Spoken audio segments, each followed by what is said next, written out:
His disciples said, "Show us the place where you are, for it is necessary that we seek it."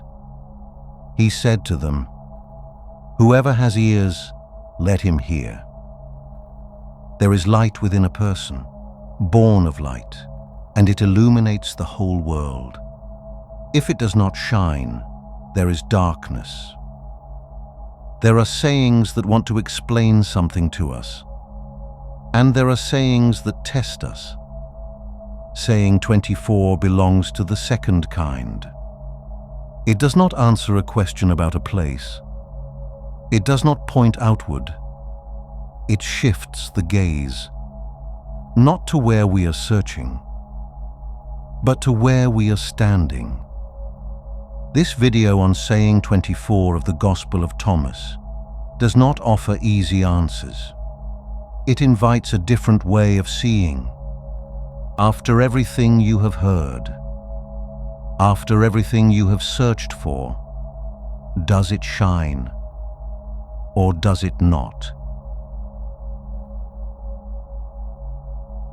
Show us the place where you are. It sounds like a simple question, and yet it reveals a great deal. The disciples assume that truth has a location, that it can be found if one only knows where to look. This is how almost every religious movement begins.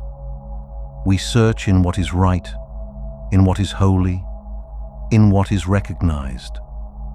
We search in temples and teachings, in communities and traditions. All of this can carry us. All of this can help us. And yet none of it guarantees inner clarity. The Church Father Augustine describes this very confusion in his Confessions with a sentence that still unsettles. "You were more inward than my innermost self, and higher than my highest. And behold, you were within me, and I was outside." Augustine is not describing a lack of religion. He is describing a false direction. God was not distant. The human being was turned outward. This is exactly where Saying 24 begins. For one can be in the right place, hear the right words, know the right tradition, and still remain inwardly empty. Closeness does not replace insight. Presence does not replace transformation. That is why the saying does not answer the question. It does not correct it. It breaks it off. For whoever believes that truth lies outside their inner orientation will remain on the move forever and never arrive. For whoever believes that truth lies only outside, in places, systems, or explanations, will keep searching without orientation, not because truth is absent, but because the direction is wrong. As Meister Eckhart puts it, God is not found in the soul by adding anything, but by a process of subtraction. Truth is not something we construct. It becomes perceptible when we stop crowding the soul. Truth is what transforms a person inwardly. That is why Saying 24 does not begin with a revelation, but with an exposure. Not, "Where is God?" but, "How do you search?" For every genuine turning begins where a person recognizes that they are searching in the wrong place. And precisely here, the next sentence of the saying falls like a cut in the movement. "Whoever has ears, let him hear." The saying could have answered now. It could have named a place, a path, a direction, but it does not. Instead, a sentence falls that brings everything to a halt. Whoever has ears, let him hear. This is not information. It is an interruption. The sentence is not addressed to the intellect. It is addressed to the posture of the one who hears. For hearing here does not mean listening. It means an inner stillness, a stopping of the urge to drive one's question further. As long as a person asks in order to obtain an answer, they remain outside. The sentence marks the point where searching must cease so that insight can begin. The mystic Rumi expresses it this way: knowledge that does not change you is a burden, not a light. To hear does not mean gaining more knowledge. It means to allow what is heard to take effect. Not everyone who hears religious words is inwardly reachable, and not everyone who searches is willing to be interrupted.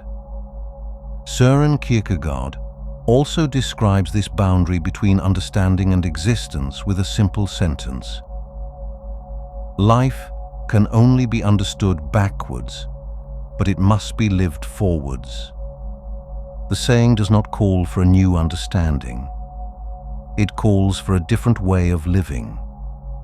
Whoever has ears, let him hear means, do not hear in order to be right.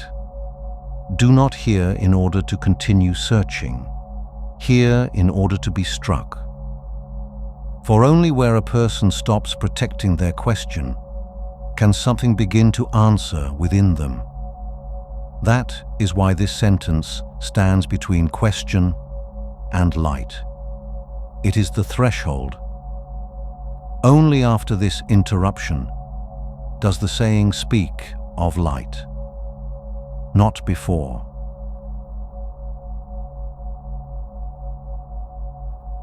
There is light within a person, born of light. This light is not a possession, not an inner state produced by the self, not a part of the ego. The saying speaks of a light entrusted, not something we generate, not something we control, but something placed within us without ever belonging to us. Of a spark that does not originate from the human being, but works within them from God. Not as substance, not as divinization, not as something the self can claim, but as a remembrance of origin, a quiet trace of where life comes from and where it is meant to return. This light does not point to the person. It does not circle the self. It does not confirm identity.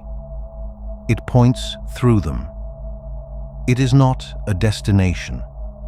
It is a signpost. It does not say, "Look at yourself." It says, "Do not stop here." The light within a person is exactly this restlessness. Not agitation, not anxiety, but a quiet unease that does not let the soul settle in what is merely human. This restlessness is not a problem to be solved. It is a call to be answered. Not towards self-realization, not toward inner perfection, but toward return. That is why the light in the saying is not something one feels, but something that leads. It does not announce itself loudly. It does not overwhelm. It reorients. Where it works, a person becomes less certain of themselves and more attentive to what lies beyond them. Where it is obscured, direction is lost. Not because God withdraws, but because orientation is lost.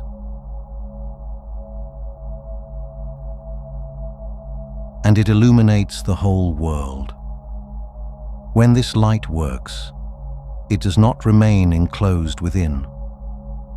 not because the person shines, but because the light points to its origin. It illuminates the world because it leads the human being out of themselves, not toward power, not toward importance, but toward truth. The world spoken of here is not the whole of creation. It is the world in which a person lives, relationships, decisions, responsibility. In the presence of divine light, a person becomes quieter, more attentive, more permeable. The philosopher Simone Weil describes this orientation with great clarity. Goodness is what leads us away from ourselves. This is how the light works. Not as brilliance, not as superiority, but as a turning toward what is greater than the self. That is why a single person can illuminate an entire world, not through themselves, but through what they point to. If it does not shine, there is darkness. This sentence is not a judgment. It is a diagnosis. Darkness here does not mean God is absent. It means orientation is lost. The light has not disappeared, but it is covered, overlaid, forgotten. The person loses orientation. They live, but without inner direction.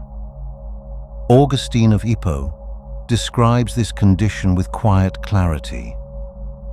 I was looking for you outside, while you were within. Not malice, but disorientation. Or like darkness in a deep sea, covered by waves, above which are waves, above which are clouds, darknesses, one upon another. Saying 24 does not say, you are lost. It says, when the entrusted light no longer leads you, only darkness remains. And precisely there lies the invitation, not to guilt, but to remembrance. The saying gives no instruction. It names no place. It promises no state. It asks only one question. Does the light shine that calls you back to God? Or have you buried it beneath habit, distraction, and the need to remain unchanged?